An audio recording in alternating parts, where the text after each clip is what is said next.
farpado. Segura a líder. E a começou. Daniel Tibiriçá. Vai mais. O tá pronto, Carlos Boa, pessoa de pérola. É no ponto final.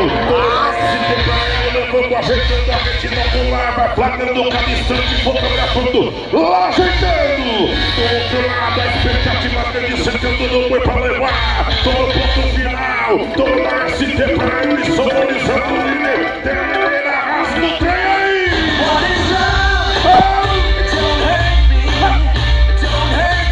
E agora? Só igual.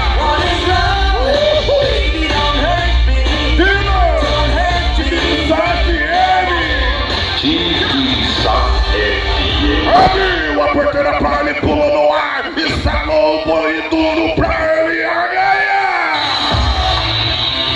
ai. Daniel Tibiriçá, o único contato direto que o competidor tem com o touro, aquela mão que vai amarrada na corda americana, eles passam o freio, cola, só que como é nos telões, quando o braço de equilíbrio estica, o cowboy perde as pernas, ele não aguenta o tranco de aproximadamente 800 quilos, não vai ser avaliado, não deu por Carlos Boa Pessoa, deu touro ponto final, dia de rodeio, ST do meu amigo Samuel. Patrocinando as emoções.